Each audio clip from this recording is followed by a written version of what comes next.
Hey guys, welcome back to another video. If you just got here, I'm Jose, and this is my channel where I do upload a lot of content, a lot of vlogs, a lot of travel, right? A lot of traveling. Even though the past couple months, the past 2 months, I have been here where I live in New York City, and today's videos was a long time overdue, especially because the video in question was recorded a couple of a month ago, still when I was in Egypt, and that was the video that I had the most, viewers and also a lot of access to that.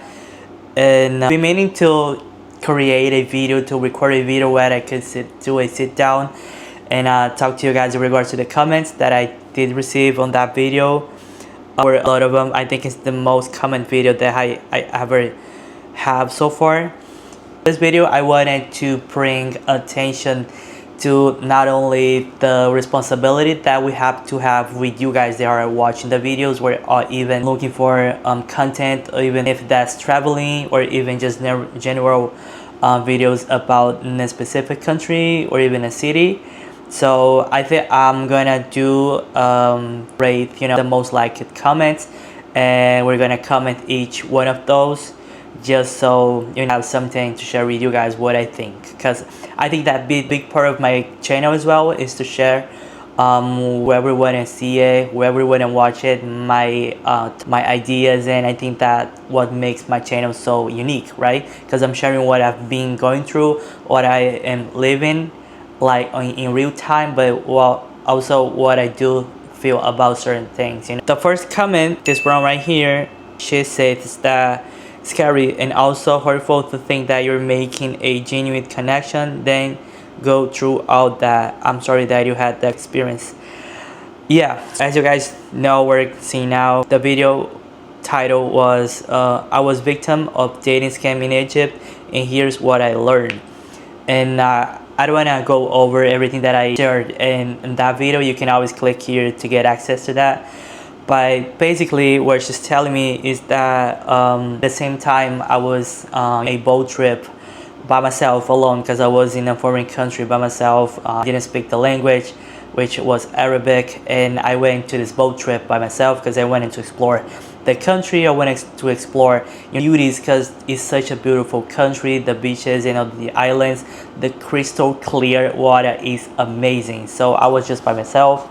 I was the entire time to navigate the whole situation by myself, because they do speak very basic English. So that was how we were able to communicate. Not only me and the agency that took me to that trip, but also the people that were the boat trip as me. And I thought that I was meeting someone, but I was making a genuine connection with someone that I could call maybe as a friend, I could hang out with. Especially because to a foreign country, if you're there for a couple weeks, which I was, you end up feeling that you want to be with someone else. You want to be friends. You want to make friends, and you also want to make right after the trip ended. And that's what I was thinking. I was genuinely thinking that I was making a sincere connection, but that didn't end up well. As you guys know, that person was not trying to make friends with me, who was not being sincere or even honest. He just wanted take advantage of me, and that what it is. But that situation is over. I was able to manage and to get out of that, so amen. The comment right here is saying that I'm very sorry this happened to you. You are a very kind, sweet guy. Take this as a learning experience as you continue your travels, and please be safe. Heart emoji. Thank you, who you are, who comment this. A lot of, I know that times that people comment on my videos, they don't share their profiles, or they just usernames.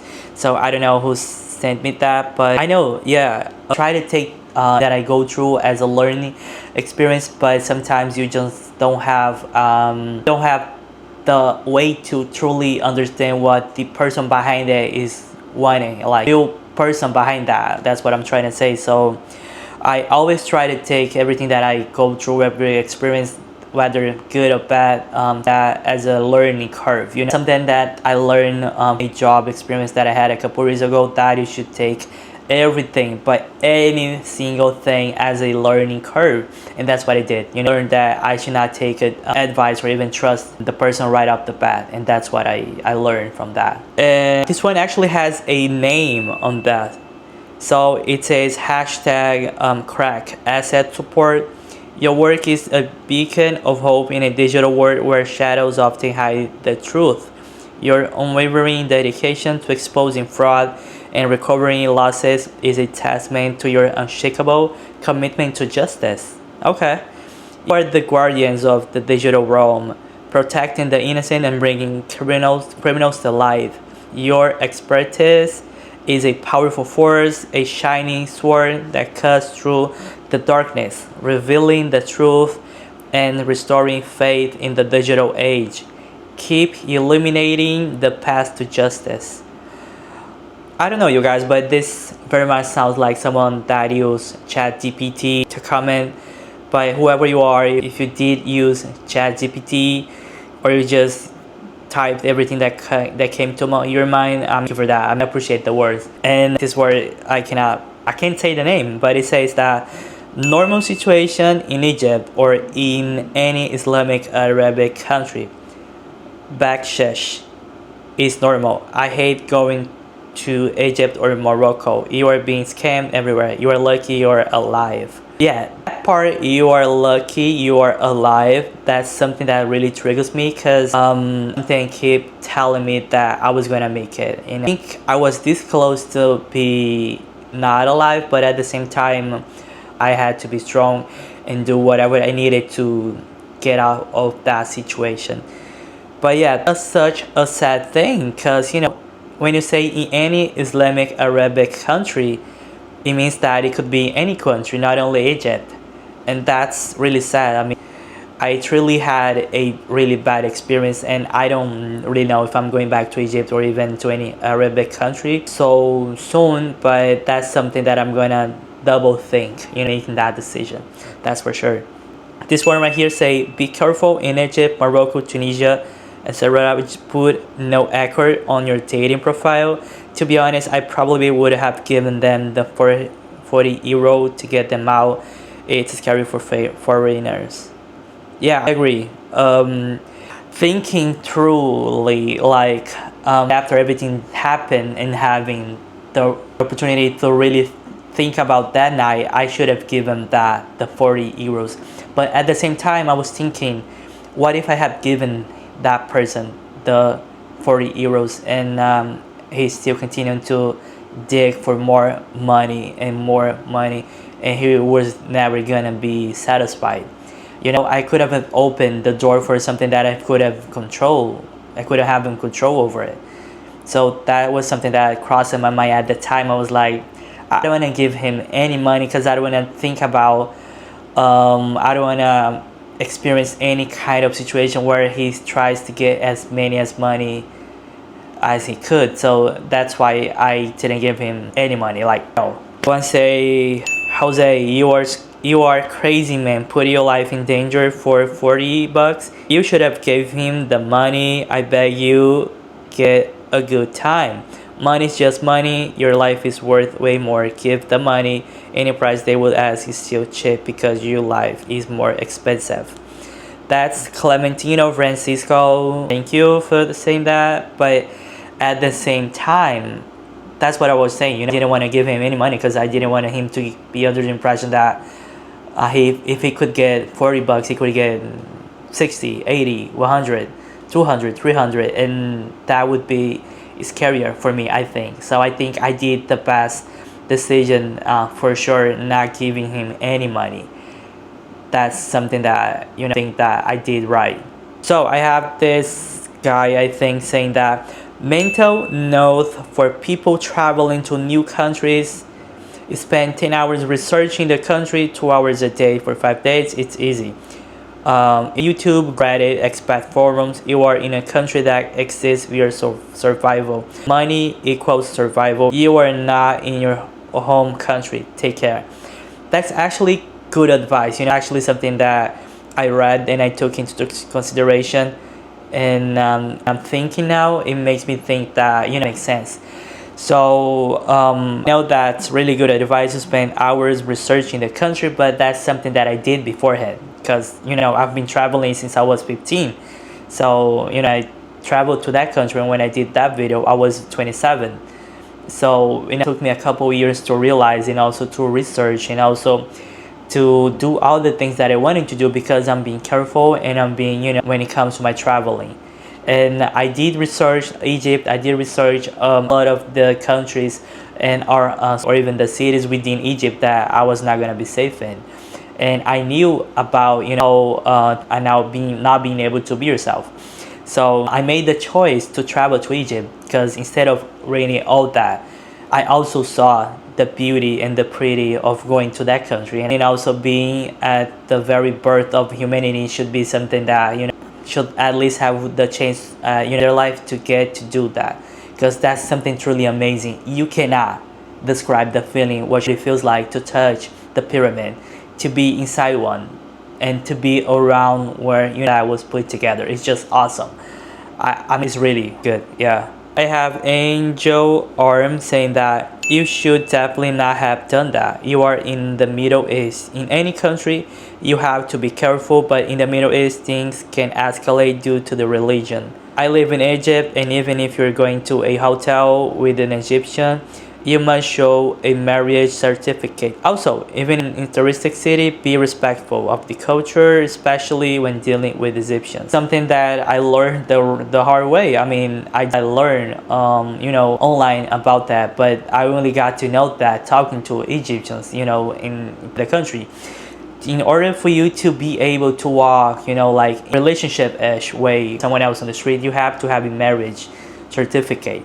Because in the US, we don't have to have a marriage certificate to go on a date with someone, especially if you're just meeting the person, especially if you just spend the whole day with that person expecting someone that you could be friends with. So it doesn't make sense, but that's the culture. And I should have researched even like deeper to the sense of whenever it came to the love situations that might occur in that country. So I know that now, if I choose to go to any Arabic country, I have to research, and I know. And comment, this one right here says, don't pay for dinner in the first place. So that comment makes me think that if you're going out with someone, if you're taking someone on a date, if you're taking someone to dinner, and you feel that you want to pay for dinner, if you want to invite the person to have food with you, I mean, I totally okay, right? Because you're doing something out of out of your own wish to be with someone. So when I invited them to dinner, I was like, it's okay, I can afford that. I was the one who invited that person to come to have dinner with me, so why not pay for that? It was me thinking that it would be okay. So when you say that I should have not paid for dinner in the first place, I don't get it, because I don't think that paying for dinner dictates how it's going to meet, or how their night is going to turn out to be. I know that it's all coming to culture, right? So it might be a thing, in that if you pay for dinner, you're inviting the person to something else. But in US, you don't see that. In the US, you can go to have dinner with someone, you can always have a good time, and you can always hang out, but that doesn't mean anything. That's just hanging out. It doesn't have to be a plan B to that, because humans that want to go out and also explore and also meet other people. So what is wrong with that? So when you say that I should have paid for dinner in the first place, it really makes me think like, why? Because I get it. And I think that, throwing back to that video now, and also thinking all that experience that I went through, and also the video, and also the comments, and also that's the video that most people watch it on my channel, makes me think that I hope that this video is gonna make you research into more, that it's going to make you not be afraid, but also be mindful whenever you're going to some country that you don't really know what it's like there. And three, you should always understand the cultural shock, you know, because if you're coming to a different part of the world, you're gonna end up coming to a country that has nothing to do with the way you're raised in. So that's totally a shock. And because of that, that makes you go and search and also educate yourself. I think that the number one word for this vlog right now, for this video, is to educate yourself. That's what I'm doing. That's what I did. You know, done more. I agree. I should have done more, especially in a new country, in a foreign country, as someone that didn't speak the language. As someone that didn't speak the language, I should have educated myself more. But that's the opportunity that I have to take as a learning curve. You know, I learned, I know now that I can do ABC, but I cannot do EFG. So that's a learning curve for me. I mean, anything that I go through, anything that I experience, that's always a learning curve. I know the video was quite long and also a lot of head talking. That's what I wanted to share with you guys. I know that some of you may have seen the video and were wondering why I took the decision to go to that country, but it all comes to the same thing that I keep telling myself, is that this is a big world. Like, if you're not out there exploring, searching, living it, what else are you doing?